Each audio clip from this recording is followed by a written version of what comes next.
Well, first I'd like to start by asking how is everyone doing out there on these trying times of quarantine. But my name's Latoya. This is Khalil. I'm Rico.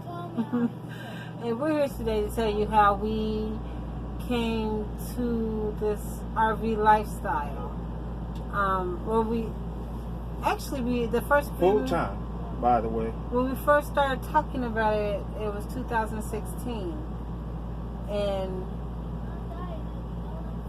then we lived in a nice house, a nice big house that we really didn't need. But fast forward, when we finally decided to move into an RV was in December 2019. And you tell the story of that. Well, I just was looking at things like, wow, we're living in this apartment complex. It's in a bad neighborhood, and the apartment building wasn't that great. And it had went through a few different owners or whatever, and it was raising the rent, and we just didn't want to renew the lease. I mean, the lease was up in October, and in December we were still there, and they were trying to get us to renew the lease, and it was like, no. So, long story short, I came up with the idea of looking for an RV, but we didn't have that much money to work with. So it was like, we're going to have to find an older one. So I started researching them on Marketplace, and I had started to notice that the older ones that needed work were, could be had for less than $2,000. And basically, I came home one day, because by luck, just like, I don't know what it was, a law of attraction or something, but what ended up happening was I was on my way to work. I was working part-time at a lowrider shop at the time. And this guy was about to lose his RV because it was broken down in a parking lot. And the police were threatening to tow it away. So I asked about how much you want for it. First he said $500. I said, $500? I said, I'll get you $500. It was not worth $500. I got back there, and I said, what if I can get you $300 today? Will you take it? And he was like, yeah. Considering the fact that it's going to get towed anyway, I might as well make something out of it. So I went and told her, and I brought her back, and she looked at it, and what'd you think? That's what she thought. I wanted to leave. It was like when you walk up to it, before you even see the inside, you just walk away because you know it's not a good story. It had a couple users living in it, a husband and wife couple, a couple of small dogs, like Chihuahuas or something like that. They didn't clean up behind their dogs, and they didn't clean up behind themselves. Oh, man. The water in this RV, well, I'll get to that in a second in the story, but in any case, after finding out that the RV had no title, VIN numbers had been faded away, so we're dealing with an abandoned RV basically. He let him call, and we looked around the RV and looked for. The guy knew that there was no VIN number. He just let us run around the RV looking for a number that didn't exist. So I told him, I'll give you $200 because we need it now. Otherwise, we're gonna have to renew the lease in this apartment. We didn't want to do that either. And I convinced her. I said it can be a stepping stone. We can get it. We can apply for an abandoned title. It took some convincing. Now, actually, what made the convincing happen was the situation. Yeah, okay, you're right. I was pushed into it. Yeah. But when he first brought it, I would not step foot in it. I was like, he was like, well, I'm going to clean it out. I'm not, until you have it clean and sanitized and clean. Because he was newborn. I wasn't doing it. So I took 5 days to clean this thing. 5 hours, not 5 days. 5 hours to clean this thing. And I'm talking about rat poop, dog poop, He thinks he was done cleaning. soiled blankets, a mattress that was horrible. The toilet had feces in it. The shower was black. Literally, it was supposed to be like a cream color yellow, but it was black, literally. And it had stuff stored in it. I ended up throwing all these people's stuff out into a big dumpster. They had so much stuff in it. I don't even want to name To it. be fair, we did ask them to come get their things. And we gave them ample enough time. So we got it cleaned up, moved our stuff into it, organized everything. You know, we bleached everything down, did everything we could, and you know, hung curtains up in the back to cover up the bathroom from the bedroom, because the bathroom faced the bedroom. The bathroom, the shower, the toilet, the bed. We was looking at each other. Remember the day I had to stand inside of the shower and hide from the police? Anyway. Shouldn't tell stories like that. People will assume stuff. But Yeah, it was bad. yes, the police, they didn't like the RV. But I do compliment them a little bit because they were trying to be helpful. We used to lie and say it ran. It didn't run. When I said that, you used to say it does run, it just haven't got its turnover. Well, I sat there for hours trying to get that thing running. I don't know the first thing about a diesel, you know. So we were in it for about A month? a month. Were we in for a We month? was in it from January 1st until February 12th.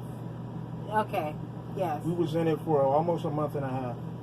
And then finally, I was right when I was done. I was like, well, I woke up one morning because the police had knocked on the door yet again at 4 a.m. 4 a.m. And we got our hot water for showers. Yeah, they were there at 4 a.m. trying to scare us out of there. So, I actually I didn't even go back to sleep after that. You know what? I'm lying. I think I did, but it's okay. We got rained on I woke up the next in the morning. RV. Oh, you're talking about the When it rained outside, it rained on us. And it was the rainy season. Phoenix, Arizona, too, y'all. Cold, Yes. rainy. We had to huddle up underneath blankets to stay warm with space heaters Mm-hmm. and a generator that was so loud. That's why the police kept coming. They were coming at whatever time. And we only ran the generator from what, like 10 in the morning till like 7 at night when we turned it off. Yes. Functioned Yeah, off of a actually, laptop till about 10 o'clock at night, and then woke up in the morning and started our day again. Yes. Mhm. We washed dishes and took showers off of an electric eye. That's how we heated up the water. With a 5-gallon jug that I rode a bike to wherever I could get water from. That was. He did a lot of things. I With that bike. I learned how to run an RV that had nothing operational. The only thing that worked was the refrigerator. Even the electricity was rigged up. So okay, so fast forward, and then that fateful day comes that he's on what, Craig's I was on Marketplace. Marketplace. Oh, well, how we got this RV? Uh-huh. She was done too. She didn't want no other RV. But we came into some money, found an RV all in one day.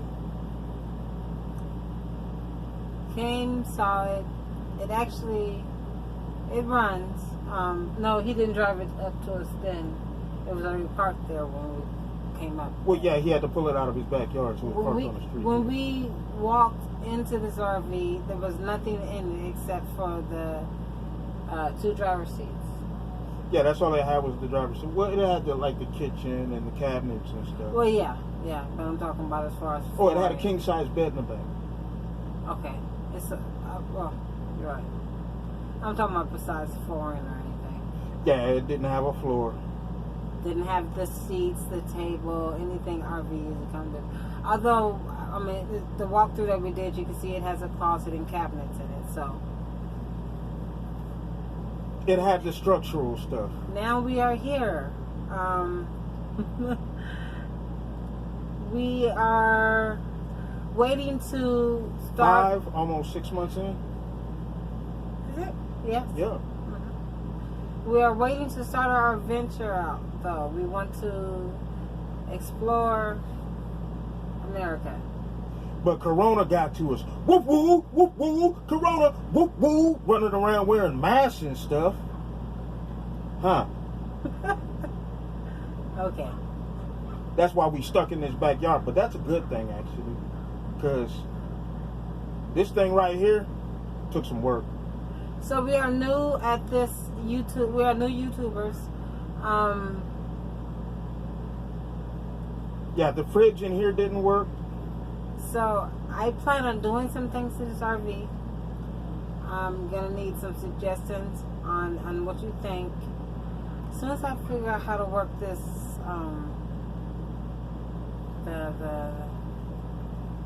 The editing program? yeah. Yeah, we need to figure that. We got an editing program, but we're not using any editing features right now on our videos, so bear with us. We got to learn it.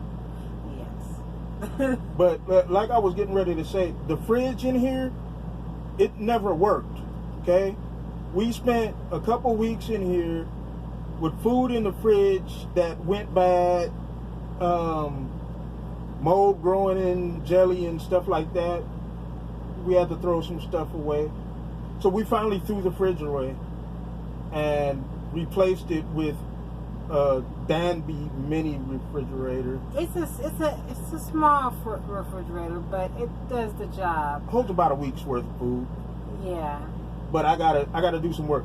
Check in with our videos a little bit later and you'll see us do the work. Just like I've been recording videos of doing the water pump, because I had to do the water pump. Well, actually both water pumps. The one on the engine that makes the engine run, I had to do that one.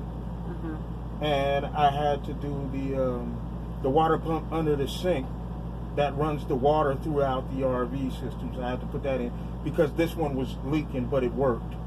But it was leaking. I used to get sprayed in the face when we turned the water on outside. Oh, Turn the yeah, water on I and the remember city that. connection used to spray me in the face. The That was generator, fun. the generator, this does have a generator and the guy assured me that it works. But I know it needs a starter because it won't, you know the noise a starter makes when you try to start up a generator or an engine, that it does that. It didn't do it when we first got it though. It did it after me working on it and trying to get it going, and I never could get it going. But we had a Briggs & Stratton generator, which was our second generator. We sold, in the other RV, we sold the first generator that we had that I bought for $150 and it was too loud, and bought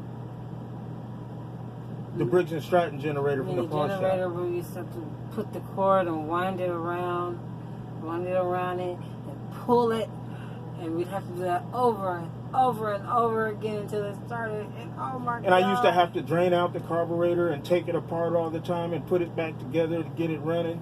And sometimes it would take me 2 or 3 hours to get it running. And then the police would come. They were always fun. Yeah. So I sold that generator. Actually, for what I bought it for, so that was cool because I didn't lose any money in it. But we turned around and invested that money into a Briggs & Stratton 4,000 watt generator, a newer, more current model, and it worked. But the police still came. Yes.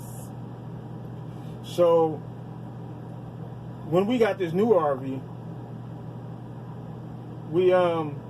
we came over to my mom's house. My mother. We came over here and asked her. We said, look, we need some time to get this RV together. Just a few days. And she said yes. And then the police came here. And then the city inspector came and threatened to, fine her about having people living in the RV outside. So she owns her own RV. So she put hers in the front of her house, and she let us put ours in her backyard for now. And we're hooked up to shore power mostly from 8 o'clock till 1 o'clock in the afternoon. But from 1 o'clock in the afternoon till 8 p.m., we use this new generator that we just got May 4th, I think. And this generator, the police haven't been here yet. That's a good thing. We got one of those inverter generators. It's a Furman. I don't need to tell you all that. Go watch the other video. Yeah, go watch the other video. It'll tell you all about this generator. It's a good generator. But Mr. Sir, thank you for watching the video. Please like and subscribe. We're not gonna talk your ears off too much. Thank you for listening. Yeah, I talk a lot. And click that notification. So come back and watch us talk. And then click that notification bell. They can't see you. They only see your finger.